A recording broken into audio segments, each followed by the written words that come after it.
So we're off on another great adventure, part of the Cosmic Cafe's road show featuring my motorcycle and my drone, of course. And this is a test where I'm testing the DJI drone's Follow Me feature. I've done it on my automobiles before in the past. In fact, hopefully you've seen the footage on the channel here where I'm going through the foothills and I have my blue automobile and it's following. It's absolutely a gorgeous day. I was hoping that the clouds were going to break up more here at Lake Tulare's, also known as the Ghost Lake. Lake Tulare's levees here and roads. This area actually at back in I think it was January or February of 2023 was all underwater. The time of this video is I believe it's December 30th or 31st. It was just broke up enough. It had been raining earlier that morning actually, and I wanted to go out. I wanted two things to do. I wanted to test the features of the cruise control that I just installed, the Atlas cruise control that I installed on the motorcycle, and it worked pretty good. I think I need to make a couple adjustments, but overall it's pretty good. It'll let you take your hand off the throttle on the older models that don't have cruise control built in, and it allows you to ride the motorcycle without having to constantly hold the throttle. What we just saw there was me turning on the screen recorder. So now we're watching the lower resolution screen recorder of the DJI drone's controller. It's an optional controller, so you don't have to use your smartphone. And one thing that's nice about that controller is you can screen record the video itself, which you're seeing right now. So it lets you see what you're seeing. And now I kind of got that out of the way and put it up in the upper corner. I'm also doing this just to kind of demonstrate what we're seeing here. So we're seeing the screen recorder view in the upper left corner.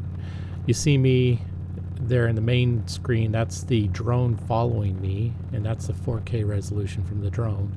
And then in kind of the lower right corner is of the front windshield, the DJI Action 2 camera, which I have clipped to the front windshield. I had completely forgot to turn on the GoPro, which is on the back of the motorcycle. So as something to look forward to as we mosey our way down this levee, and you can see me taking my hands off and I'm flapping like a bird because there's a bunch of birds that you may see there crossing across the road and such, and taking off. So I decided I'd join them by flapping and also to test how well the throttle holds.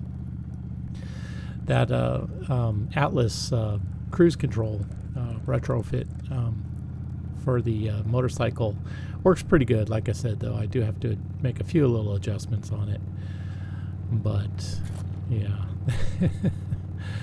It's a nice feeling to be able to take your hand off the throttle and not have it immediately start decelerating. So on the previous video that I did of Coffee Canyon, that total ride was about 3 hours, about an hour and a half there and an hour and a half back. And let me tell you, after that many hours, yeah, you can definitely start feeling your wrist and hand getting tired of holding that throttle. So what's nice about that Atlas is it's very touchy. So you set it and you can adjust the speed even while it's set, but it'll also disengage pretty quickly, pretty easily. And it has a very easy thumb control to do it manually if you want to disengage, but it'll also disengage. So it's a really nice design. It was a little bit more pricey than what I was hoping for. Oh, look at that big trail of birds. I just loved that. It was such a fabulous ride, even though it was kind of cloudy and such. Yeah, I'm flopping like the birds again. So, yeah, the motorcycle, even though it's a 2003 Yamaha V Star 1100, and I put new wheels on it and done some maintenance to it, it has some pretty good. Oh, you just saw the drone kind of zigzag right there. That is obstacle avoidance. So it probably sensed either a bird close by or maybe a telephone wire going across. I wasn't paying too close attention, so I didn't notice whether it was a wire, but it'll actually see those wires and avoid them. I've done some other tests when I was in the automobile, and actually I was driving there in downtown Corcoran, and it was avoiding the wires coming across the road, and did quite a nice job of it.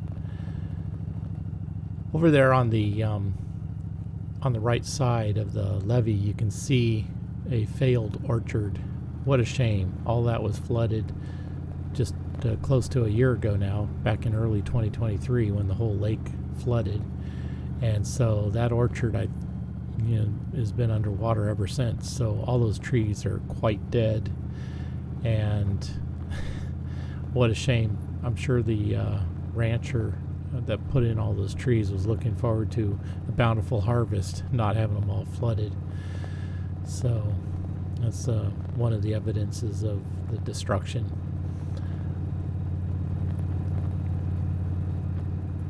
Now, also earlier in 2023, when I was able to get this far to this levee road, I could not drive this far. And so the water has gone down quite a bit. I was quite surprised that it would actually go this far. So now I am getting ready to turn around, and so the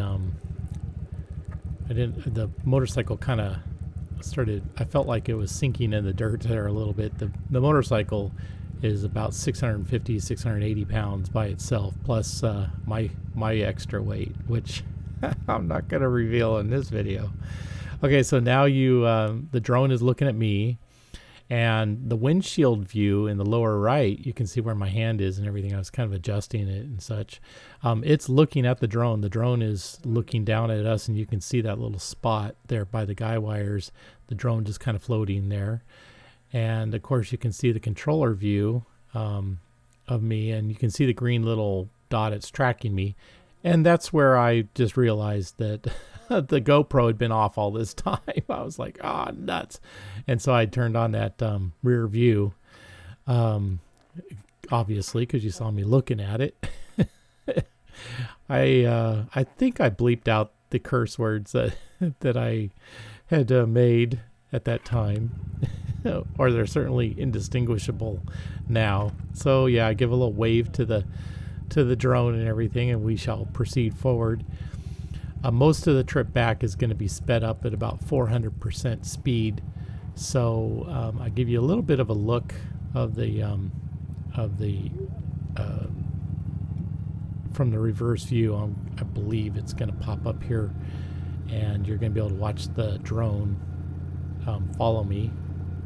Yes, or did I screw up the video? Well, I guess maybe I screwed up the video. I thought I had another full size.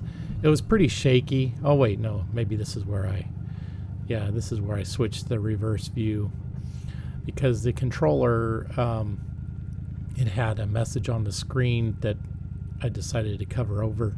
So that's why I had to stop, dismiss the message. And oh, you noticed I was hanging it around my neck. So that's how I was able to do it. I had the controller actually hanging using the neck lanyard. And here we go. And now you can see the drone behind me. Now I zoomed up this view, so it's a little bit more shaky. And this is also a GoPro Hero4, which is, it's 4K video. It's great older technology, but it lacks the stabilization like you see on the DJI Action 2, which is on the front view. And we've seen some of the front view before. It was pretty smooth. See, that's the front view right there, that you can see how much smoother that is. And that's with internal stabilization on that Action 2. So I don't have any of the new current GoPros I think a 10 or 11. I don't have those, but I imagine they have all the same good stabilization technology. But I'm a big fan of DJI, and I'm trying to keep most of my equipment DJI just for standardization and color correctness and all that good stuff. So anyways, we speed up, and here we come to the